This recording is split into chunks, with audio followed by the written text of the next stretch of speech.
ملاقات میں میرے ساتھ ہیں جناب شاہین صاحبائی صاحب. میں دل کی گہرائی سے تھینک فل ہوں سر کی کہ آپ کو کال کیا بیکاز وی وانٹیڈ کہ ہم بات کر سکیں آج کی صورتحال کے حوالے سے. شاہین صاحبائی صاحب thank you very much for being with us. السلام علیکم سر. جی بہت بہت شکریہ آپ کا, اور آپ کو بھی السلام علیکم اور سب کو سلام میرا. وعلیکم السلام. Such a kind person you are.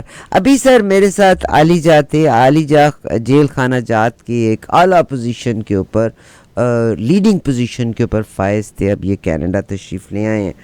انہوں نے ایک بات کہی پاکستان میں کہ ظاہر ہے میں نے ایک گلہ کیا تھا کہ پاکستان میں کراچی میں ٹرام سسٹم ہوا کرتا ہوتا تھا, ختم کر دیا سڑکوں میں, حالانکہ اس سسٹم کو رکھا بھی جا سکتا تھا.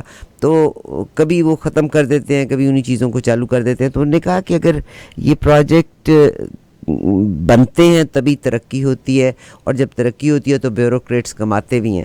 تو آپ کی کیا انپٹ ہے اباؤٹ کراچی؟ عروس البلاد کہتے ہیں مگر ترقی کے حساب سے واٹ ڈو یو سے اباؤٹ کراچی؟ دیکھیے کراچی کے بارے میں بہت کچھ کہہ سکتا ہوں. کئی سال وہاں رہا ہوں, اور لاسٹ 1990s میں کراچی چھوڑ کے اسلام آباد گیا تھا.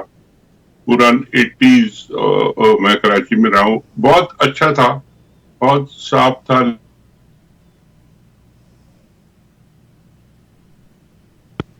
اور انہوں نے آ کے جو یہ ابھی جو صاحب علی جا صاحب کہہ رہے تھے کہ جی پنجاب میں کچھ کھاتے ہیں تو کچھ لگاتے بھی ہیں.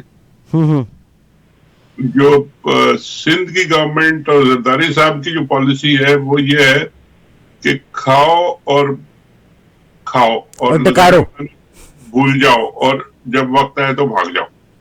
تو وہاں کراچی کا بہت برا حال ہے. میں کوئی 4-5 سال سے تو نہیں گیا ہوں, لیکن بہت سارے بے شمار دوست ہیں وہاں پہ, روز ان سے بات ہوتی ہے اور کہتے ہیں ایسا برا حال ہے کہ ہمیں سمجھ نہیں آتی کہ ہم کراچی چھوڑ کے جائیں کہاں.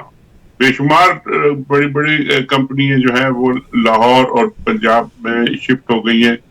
کئی لوگ وہاں سے خود چھوڑ کے جانے کی خواہش مند ہیں, لیکن ان کو کبھی سمجھ نہیں آ رہی کیونکہ سچویشن اتنی کنفیوزڈ ہے اور انسٹیبلٹی اتنی زیادہ ہے کہ کسی کو پتہ نہیں کہ کہاں جا کے رہے کیا کریں. لیکن کراچی کا اگر کوئی دیکھنے والا نہیں ہوا اور اس کو صحیح نہیں کیا گیا تو کراچی ول بھی وہ جو عروس الآباد روشنیوں کا شہر جو ہوتا تھا وہ سب گئی پرانی باتیں. اب تو وہ کچروں کا شہر ہے. Very sad very sad. Sir Pakistan کی صورتحال, بلاول بھٹو صاحب انڈیا تشریف لے کے جاتے ہیں. ایک لحاظ سے بہتر ہے کہ انہوں نے کانفرنس کو اٹینڈ کیا, مگر جے شنکر نے اور وہاں کی مینجمنٹ نے اپنے موقف میں 19-20 کی تبدیلی نہیں آنے دی, اور انہوں نے جو ایک لفظ کہا that is a very strange and بڑا ان کا ہارڈ سٹینس ہے کہ ایک ملک جو ہمارے لیے دہشت گردی پیدا کر رہا ہے اور ہم دہشت گردی کا شکار کیسے اس کو قبول کر لیں. میرا خیال ہے کیونکہ انڈیا میں الیکشن بھی ہیں, اور اگر وہ تھوڑا سا بھی سافٹ کارنر دکھاتے تو بی جے پی کو کافی نقصان ہو سکتا تھا. کیا فرمائیں گے آپ؟ نہیں بالکل یہ, مگر اس وزٹ کو ڈائریکٹ بائیلیٹرل انڈیا پاکستان کی وزٹ دیکھنا بھی نہیں چاہیے ایک تو, اور دوسرا یہ کہ یہاں اگر یہ نہیں بھی جاتے تو کوئی اس سے فرق نہیں پڑتا. یہ آپ زوم پہ بیٹھ کے جیسے ہم بات کر رہے ہیں, یہ اپنی انہوں نے تقریر کرنی تھی, ایک فارمل سی لکھی پڑھی وہ تقریر پڑھ دیتے تو وہ بھی کوئی اس سے بھی کوئی فرق نہیں پڑتا. جانا ان کی خواہش ہے کیونکہ وہ دنیا بھر کے سیر انہوں نے کرنی ہے, ٹریول کرنا ہے, اپنا مزے کرنے اور دیکھنا ہے. ٹریننگ ان کی ہو رہی ہے آن جاب, 1 سال سے زیادہ ہو گیا. تو وہ انڈیا جانے کو یہ کہنا کہ جی میں انڈیا جا کے کچھ پاکستان انڈیا کے تعلقات بہتر ہو جائیں گے, یہ وہ تو انڈیا کے فارن منسٹر صاحب نے جو بیان دیا 1 منٹ سے بھی کم کا تھا, اس میں انہوں نے سارا جو ہے نا کھول دیا کہ جی جی sir we are frozen for a little while. جی سر سوری سر آپ کیری آن کیجیے گا. ہم نے جی رابطہ یعنی انڈیا کے فارن منسٹر نے 1 منٹ میں پورا ان کی وزٹ کا کھول دیا کہ جی یہ اس لیے آئے ہیں کیونکہ یہ ممبر ہیں تو آنے کو ہم روک تو نہیں سکتے، لیکن یہ ہم نے ان سے آ کے سیدھی سیدھی بات کی ہے کہ جی آپ ٹیررزم پھیلانے والے ملک سے آئے اور اس کو جا کے کنٹرول کریں.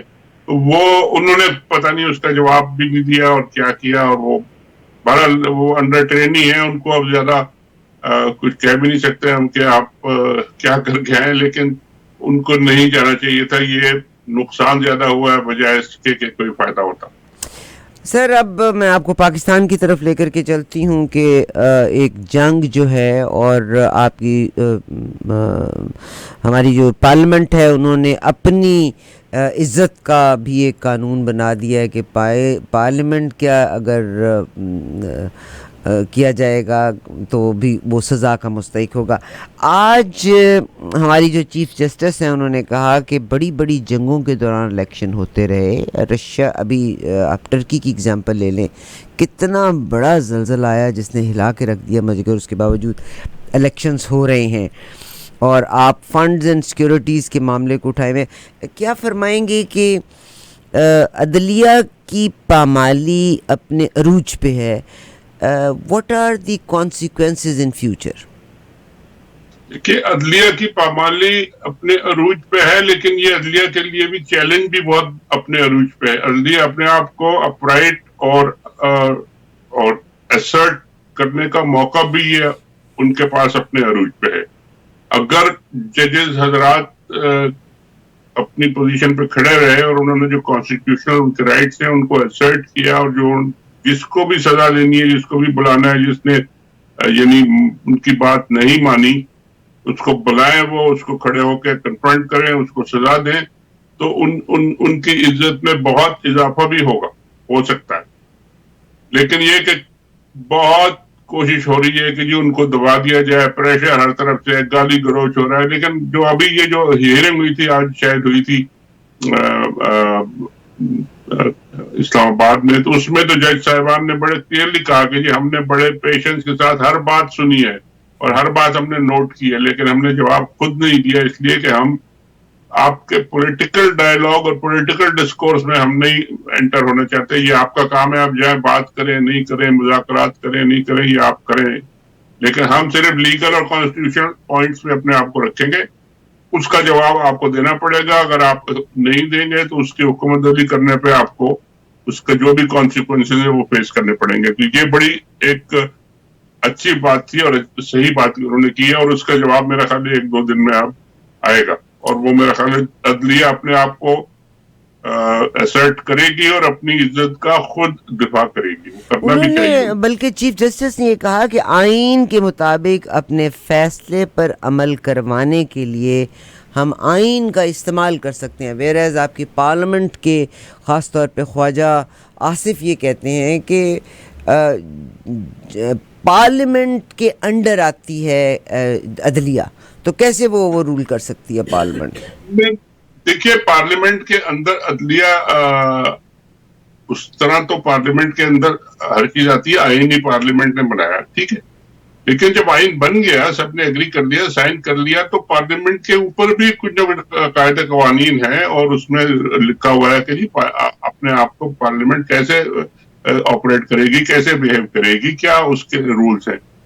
پارلیمنٹ میں یہ لکھا ہوا ہے کہ آپ آئین کو چینج کر سکتے ہیں، بالکل کر سکتے ہیں، مگر آپ 2/3 میجورٹی سے کریں چینج تو کوئی بھی اس پہ آبجیکشن نہیں کرے گا. لیکن آپ ایک ریزولوشن پاس کر کے ایک ٹوٹی پوٹی لگڑی لولی پارلیمنٹ میں، جس میں اپوزیشن بھی نہیں ہے، جس میں اپنے لوگ بھی نہیں ہے، جس میں کورم بھی نہیں ہے، اس میں بیٹھ کے آپ ایک ریزولوشن پاس کر کے کہیں کہ جی یہ آئینی جو لکھا ہوا ہے اس کو چینج کرے گا، یہ نہیں ہو سکتا. تو دس از دا ایشو. پارلیمنٹ کی پاورز پہ کسی کوئی اٹیک نہیں کر رہا، لیکن پارلیمنٹ اپنی پاورز کو ریکگنائز کرے کہ جی ہماری پاورز ہے، کہ ہماری پاور یہاں پہ ختم ہوتی ہے، یہاں شروع ہوتی ہے. اگر وہ 2/3 میجورٹی سے سپریم کورٹ کو کہہ دے کہ جی ان کے 19 جج نہیں ہوں گے، ان کے 6 جج ہوں گے، 4 ہوں گے، 2 ہوں گے، 1 ہوگا، جو بھی کر دیں آئین کو چینج کرنا مطلب ہے کہ کانسٹیٹیوشنل امینڈمنٹ کر دیں، تو وہ سب کو ماننی پڑتی ہے. وہ کر نہیں سکتے، ان کی اتھارٹی نہیں ہے. اور یہ بلیک میلنگ کر کے اور پریشر ڈال کے وہ ججز کو بدنام کر رہے ہیں، اور یعنی میں تو کہوں گا کہ جی ناجائز فائدہ اٹھا رہے ہیں اپنی اس امیونٹی کا جو ان کو ملی ہے کہ جی اگر آپ کوئی بات کریں گے پارلیمنٹ کے اندر تو وہ آپ کو باہر کوئی پوچھ نہیں سکتا. یہ اس میں لکھا ہوا ہے, ٹھیک ہے, وہ اسی لیے اندر کھڑے ہو کے بات کرتے ہیں. باہر کھڑے ہو کے بات کریں گے تو 2 منٹ میں ان کو بلا لیا جائے گا کہ جی آپ آ جائیں. اور پارلیمنٹ کانسٹیٹیوشن میں تو بڑا کلیئر ایک پورا آرٹیکل لکھا ہے, 3 لائنیں اس میں کہ جی ججز کا, کسی جج کا یا کسی کورٹ کا, ہائر کورٹ کا کوئی کیس یا کوئی جج پارلیمنٹ کے ڈسکشن میں نہیں آ سکتا. پورا آرٹیکل یہ ہے. اس کلیئر آرٹیکل کے باوجود وہاں 6 گھنٹے اگر تقریریں آپ کر رہے ہیں تو آپ وائلیٹ کر رہے ہیں آئین کو. صحیح اور صحیح. اس کو بالکل سپریم کورٹ بلا کے ان سے پوچھ سکتی ہے کہ جی آپ نے اسپیکر صاحب یہ جو آرٹیکل ہے یہ آپ نے پڑھا ہوا ہے, اس آرٹیکل کی وائلیشن آپ نے کیوں کرنے دی. تو وہ ٹائم میرا خیال آئے گا اور ججز کو یہ کرنا پڑے گا کیونکہ وہ باز نہیں آ رہے. بہت شکریہ شاہین سے بھائی صاحب. اسی سے متعلق ہی سوال ہے مگر اس کی تمہید کچھ اس طرح سے ہے کہ پاکستان میں پاکستان نے انہیرٹ کیا تھا ڈیوائیڈ اینڈ رول, جو کہ برطانوی سسٹم کا ایک حصہ تھا, اور پروپیگنڈا کی جو ایک صورتحال ہے, ہم اپنے ذاتی مفادات کے لیے پروپیگنڈا کرتے ہیں. پاکستان میں ڈیوائیڈ اینڈ رول کے تحت لوگوں میں اتنی تقسیم ہے کہ ہم بالکل اس چیز کے قائل نہیں کہ دوسرے شخص کا موقف سن کے ایگری ٹو ڈس ایگری کریں. وکیلوں کے لحاظ سے اگر میں بات کرتی ہوں, یا جو قانون کی سمجھ رکھتے ہیں وہ تشریح ایک کرتے ہیں, مگر وہ وکلاء جو, اور ظاہر وکیل کا کام تو قاتل کو بھی ثابت کرنا ہے کہ وہ قاتل نہیں ہے, اور روز کے یہ کیسز آپ کے سامنے سے گزرتے ہی رہتے ہیں. کل ہماری ملاقات ہوئی ایڈوکیٹ وقاص صابر شیخ کے ساتھ, جو اکرم شیخ لا آفس کے ساتھ ہیں, جو کہ میاں نواز شریف صاحب کے تمام کیسز کو لک آفٹر کرتے ہیں. انہوں نے بڑی توجہ بیان کی, اور یہی کہ پارلیمنٹ کہاں صحیح ہے اور چیف جسٹس کہاں غلط ہے. اب لوگ دائیں کو سنیں یا بائیں بازو کو سنیں, یعنی اگر عام عوام مرتی ہے, اس کے پاس نہیں کچھ, تو پولیٹیشین کو اس سے کوئی فرق نہیں پڑ رہا. پس رہی ہے عام عوام. تو ڈو یو تھنک یہ عام عوام کبھی ایسے کھڑے ہو سکتے ہیں کہ ان پولیٹیشینس کو یہ ڈیوائیڈ اینڈ رول سے باز رکھ سکیں؟ یعنی انہوں نے تو گھروں میں توڑ کے رکھ دیا, ماں بیٹے کو توڑ کے رکھ دیا. ڈیوائیڈ اینڈ رول تو ظاہر جیسا آپ نے کہا کہ انگریزوں نے پرانی اپنا کنٹرول رکھنے کے لیے وہ پالیسی بنائی تھی, اور اس کے تحت وہ بڑے کامیابی سے انہوں نے سب کو ڈیوائیڈ کیا اور سب کو رول کیا. ہمارے ہاں جو دیسی انگریز اور دیسی گورے رہ گئے, انہوں نے بھی اسی پالیسی کو چلایا, وہ بھی ابھی تک چلا رہے ہیں. لیکن اب ایک جو نئی آج کل کی دنیا نئی ہے, انفارمیشن ایج ہے, اور یہ انٹرنیٹ کی ایج ہے, یہ آپ کے موبائل فونز کی ایج ہے. ہر ہاتھ میں ایک ٹی وی کیمرہ ہے, ہر ایک کے پاس ایک ٹیلی ویژن ہے. کیمرہ کھولیں, کوئی ٹیلی ویژن دیکھ لیں. اس دور میں انفارمیشن کا فلو اتنا تیز ہے کہ آپ اس کو ڈیوائیڈ اینڈ رول تو کر سکتے ہیں, لیکن مس لیڈ نہیں کر سکتے, اور لوگ اب مس لیڈ نہیں ہو رہے. اور اسی لیے آپ نے دیکھا کہ عمران خان کے ساتھ جو اتنے بہت سے لوگ ہیں, اور 5-10 منٹ کے نوٹس پہ ہزاروں لوگ جمع ہو جاتے ہیں آ کے, اس کی وجہ یہی ہے کہ یہ اب دور بدل چکا ہے. اب جو بات آپ صحیح کر رہے ہیں وہ لوگ صحیح سنیں گے, جو آپ غلط کر رہے ہیں اس کو کہیں گے کہ جی یہ غلط ہے اور یہ ہم نہیں مانتے.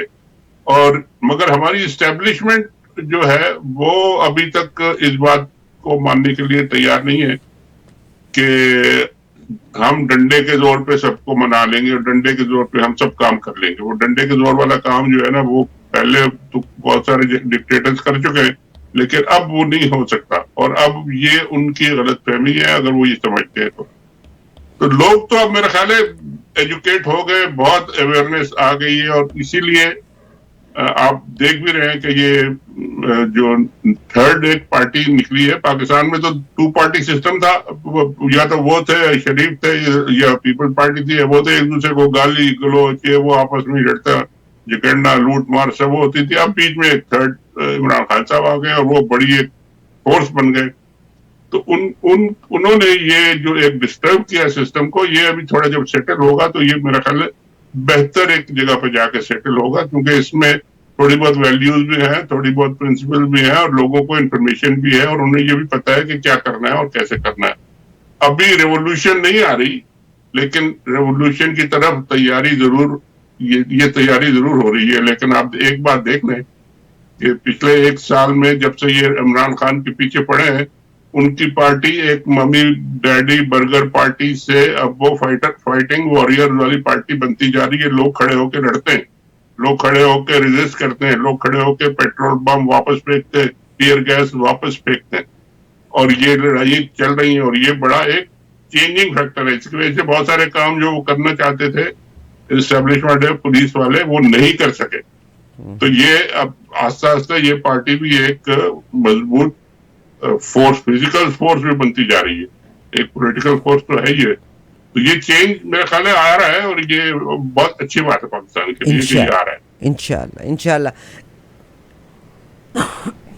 پاکستان کے ریزروز میں فنڈز نہیں ہیں، پاکستان میں پیسے کی کمی ہے. جو ایڈوانسڈ نیشنز ہیں، بادشاہ چارلز کی تاج پوشی ہے کل سیٹرڈے کو. پوری دنیا میں اس تاج پوشی کو دیکھا جائے گا.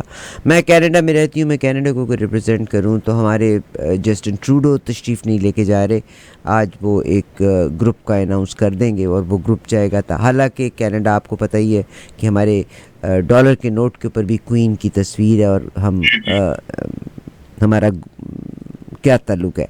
ویئر ایز اگر میں امریکہ کی بات کرتی ہوں تو Joe Biden president of America وہ بھی تاج پوشی پہ نہیں جا رہے. جل بائیڈن شاید جا رہی ہیں. کیا وجہ ہے کہ پاکستان، اور ظاہر ہے ایک وزیر مملکت جو ہے، وزیر اعظم جو ہیں، ملک کے اپنے اتنے ضروری کام ہوتے ہیں، آپ صرف گھومنا پھرنا چاہتے ہیں. وزیر اعظم پاکستان جو ہیں پرسوں کے انگلینڈ پہنچ چکے ہیں اس تاج پوشی کو اٹینڈ کرنے کے لیے. وہ ملک جس کے پاس پیسہ نہیں، وہ ملک جو بار بار کہا جاتا ہے ڈیفالٹر ہونے جا رہا ہے. کیا وجہ ہے کہ وہ ملک جو ترقی یافتہ ہیں اور افورڈ کرتے بھی ہیں، اور ایک ذات اور ایک نسل سے اور ایک مذہب میں سے ہیں، اور اگر کینیڈا جو کہ کوئین کے نظام کے تحت بھی چل رہا ہے، باقاعدہ ہمارا پرائم منسٹر جواب دہ ہے، یہاں سے تو کوئی جا نہیں رہا، اور پاکستان جس کے حالات اتنے دگرگوں ہیں اس کا وزیر اعظم سب سے پہلے جا کے بیٹھ گیا وہاں.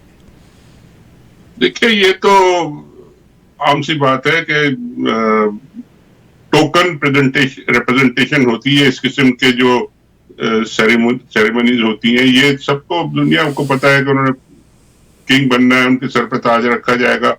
خوشامدی لوگ جو ہے وہ جا کے ہاتھ ملا کے، اور پہلے زمانے میں یہ ہوتا تھا کہ جی پاؤں گرنا اور گھٹنوں کو ہاتھ لگانا اور سلوٹ کرنا، یہ کرنا وہ کرنا، یہ سب پرانی باتیں. لیکن آج کل بھی کچھ ہیں، کچھ لوگوں میں وہ روایت کہہ لیں، یا اگر ہمارے پرائم منسٹر صاحب کی تو آلریڈی وہاں ریپرزنٹیشن موجود تھی، ان کو جانے کی ضرورت کیا تھی؟ وہ صرف اپنے بھائی صاحب سے کہہ دیتے کہ جی میں تو نہیں آ سکتا، ہمارے حالات خراب ہیں، آپ لندن میں بیٹھے ہیں، آپ ایک سوٹ پہن کے کوئی گاڑی میں بیٹھ کے وہاں چلے جائیں میری طرف سے، اور جا کے اٹینڈ کر لیں. آپ کیا مسئلہ ہوگا؟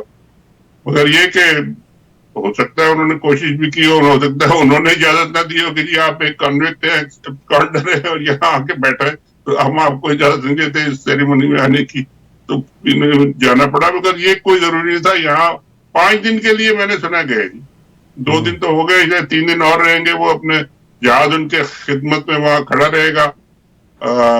باقی لوگ جو ہے پائلٹ اور اسٹاف بڑا مزہ کرتے رہے گا، 5-6 دن چھٹی منائے گا، اور پھر یہ آ جائیں گے واپس.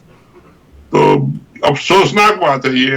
مطلب ہے کہ جب ہم پیسے مانگنے جاتے ہیں کہ جی ہم دیکھیے بھکاری تو نہیں ہے، ہم بھیک مانگنے نہیں آئے، لیکن اللہ کا واسطہ کچھ دے دیں، بڑی ضرورت ہے، یہ اس قسم کی باتیں کرتے ہیں. لیکن یہ بھی ساتھ بتا دیتے ہیں کہ جی ہم پرائیویٹ جیٹ میں آئے، اور ہمارے اتنے بڑے بڑے ہوٹل میں ہم ٹھہرے ہوئے ہیں، اور اتنا خرچے ہم کر رہے ہیں صرف اس لیے کہ ہم آپ سے کہیں کہ جی ہمیں تھوڑے سے پیسے دے دیں.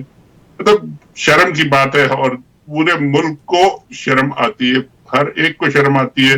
مگر یہ سیاستدانوں کو کوئی شرم ورم میرا خیال ہے کسی بات پہ نہیں آتی. وہ اپنا کام اسی طریقے سے کرے جاتے ہیں جس طریقے سے وہ دیکھتے ہیں کہ جی میرا فائدہ ہے اس میں.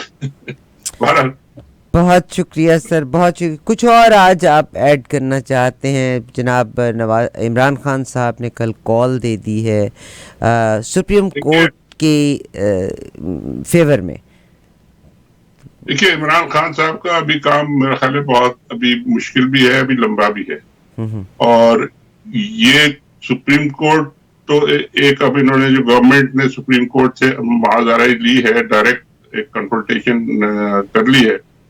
اس کا نتیجہ تو میرا خیال ہے گورنمنٹ کے لیے کچھ زیادہ اچھا نہیں نکلے گا، کیونکہ کورٹ نے تو رہنا ہے. کورٹ نے اگر چیف جسٹس صاحب فرض کیجئے کہ چیف جسٹس صاحب کچھ تھوڑے سے پریشر میں بھی آ جاتے ہیں، یا ان کی کوئی آڈیو ویڈیو، جیسے وہ ہماری محترمہ ہیں ایک صاحبہ، وہ ہر ایک کی آڈیو ویڈیو لے کے اپنے پاس پرس میں رکھتی ہیں، تو اگر کوئی ایسی سچویشن ہے اور وہ چیف جسٹس صاحب زیادہ نہیں پریشر برداشت کر سکتے تو دوسرے بھی جج ہیں، دوسرے جج، تیسرے جج ہیں، لیکن کوئی نہ کوئی جج کھڑا ہو کے اور وہ سپریم کورٹ کی عزت کو بحال کرے گا. اور وہ اس کے بغیر تو آپ کا پورا کانسٹیٹیوشن سسٹم پورا آئین ہی بیٹھ جائے گا. ملک کیسے چلے گا جب آپ کی پوری کورٹ ہی اگر ایک کینگرو کورٹ بن جائے اور ایک بلیک میلنگ کے لیے، تو وہ وہاں تو کھڑا ہونا پڑے گا. عمران خان کے لیے مصیبت یہ ہے کہ اسٹیبلشمنٹ اس وقت ان کے خلاف ہے، پولیٹیکل سارا جو پارٹیز ہیں ان کے خلاف ہیں، لوگ ان کے ساتھ ہیں، اور لوگوں نے اپنا رول پلے کرنا ہے اور لوگوں کو انہوں نے اپنے ساتھ رکھنا ہے. اور اسٹیبلشمنٹ کا اب یہ حال ہو گیا ہے کہ یہ روز آپ بھی سنتے ہیں، خبریں ہم بھی سنتے ہیں کہ جی آج عمران خان پہ گرفتار ہوں گے، آج ان پہ اٹیک ہونے کی خبر ہے، آج ان کو بچانا چاہیے. وہ جب نکلتے ہیں تو وہ اس طرح سیکیورٹی میں نکلتے ہیں اور اس پہ پھر وہ گالیاں بھی کھاتے ہیں انہی لوگوں سے. تو ان کو بہت ان کے پاس ذمہ داری بہت ہے کہ انہیں ایک تو یہ کہ اپنے آپ کو بچانا ہے، اس ساری موومنٹ کو آگے لے کے جانا ہے اور ان لوگوں کو اپنے ساتھ رکھنا ہے، اور پھر ان کو چوروں کو ہرانا ہے. اسٹیبلشمنٹ سے ایک بات میں ضرور کہوں گا کہ اسٹیبلشمنٹ سے عمران خان کو چاہیے کہ کسی نہ کسی لیول پہ کسی نہ کسی کے تھرو اپنا ایک ان کو یقین دروازہ کھلا رکھیں، دروازہ کھلا رکھے اور ان کو یقین دہانی کرائیں کہ ہم آپ کے خلاف نہیں ہیں، ہم آپ کے خلاف کچھ نہیں کرنا چاہتے، لیکن آپ پولیٹیکل رول ہمارے خلاف نہ کریں، آپ اوپن کر دیں یہ پولیٹیکل سسٹم کو اور پھر ہم آپ کے ساتھ مل کے چلیں گے. تو یہ ایک ابھی تک گیپ ہے جس کو ان کو میرا خیال ہے جلدی اس پہ اٹینشن دینی چاہیے. جی سر، پورے احترام کے ساتھ آپ نے کہا کہ اسٹیبلشمنٹ کو کانفیڈنس میں لے کے ہم آپ کے ساتھ مل کے چلیں گے، تو پھر تو وہی کھچڑی پکے گی نا کہ 3.5 سال اسٹیبلشمنٹ اگر فیصلے کرے گی اور 3.5 سال کے بعد آپ آگے کہیں گے میں تو کوئی فیصلے ہی نہیں کرتا تھا. یہ جو ایکسٹینشن کا معاملہ یہ ختم ہونا چاہیے، چاہے وہ چیف جسٹس کی ہو چاہے وہ اسٹیبلشمنٹ کی ہو. یہ تو ختم ہو گیا. مل کے چلیں گا کا مطلب یہ نہیں ہے کہ جو آپ کہیں گے وہ ہم مانیں گے اور جو آپ کا حکم ہوگا وہ یہ مطلب نہیں ہے. ہم آپ کو آپ کے ڈومین میں نہیں گھسیں گے، آپ کو پیسے دیں گے، آپ اپنا کام کریں، ہمیں اپنا کام کرنے دیں. پالیسی کے لیے اگر آپ کو یہ پسند نہیں ہے کہ جی میں بہت بیوقوف ہوں، میں پالیسی نہیں بنا سکتا، تو آپ ایک کمیٹی بنا لیں جو پالیسی بنا لے. نہیں تو کمیٹی تو پارلیمنٹیرینز کی بنے گی نا، فوجی کیوں آئیں؟ مطلب فوجی اپنی بیرکس میں رہیں. جی اس میں ڈیفنس کے لوگوں کو بھی بٹھا لیں نا آپ. مطلب یہی ایک کمپرومائز ہوتا ہے کہ جی چلیں آپ پرائیویٹ کے جب بیٹھ کے بات کریں گے تو اس میں ہوتے ہیں یہ لوگ بیٹھے ہوتے ہیں ہر چیز میں، تو یہ مشورے کرتے ہیں اور دیتے ہیں، بعد میں مکر جاتے ہیں. یہی تو ہم انقلاب لے کے آ رہے ہیں کہ فوج اپنا کام کرے. مطلب ہر وقت تم اپنے بندوں کے پیچھے جاسوسی نہ کرتے رہو. تم نے جس کی اب دیکھیے انڈیا میں جے شنکر، اینڈ آئی کریڈٹ ہم، ہی از وزیر خارجہ، ہندوستان کے وزیر خارجہ ہیں. پاکستان میں تو کوئی بندہ پاکستان کے حق کے لیے بولنا ہی نہیں چاہتا، مگر آرمی اپنا کام کرے. مگر I don't think so they should interfere in the public affairs. وہ کام نہیں کرنا چاہیے آرمی کو، جیسے جو جنرل باجوہ نے کیا تھا کہ عمران خان صاحب تو سب کے مشورے سے گئے، روس سب سے مشورہ کر کے انکلوڈنگ آرمی، اور جا کے ان سے کہا کہ جی ہم آئے ہیں آپ سے اور ہیلپ کرنے، اور آپ ہمیں تیل دیں اور گیس دیں، اور سب نے اگری کیا. اور بعد میں جب وہاں سے واپس آئے تو باجوہ صاحب نے اکیلے کھڑے ہو کے تقریر کر دی کہ جی ہم تو روس کو کنڈیم کرتے ہیں. یہ ہوتی ہے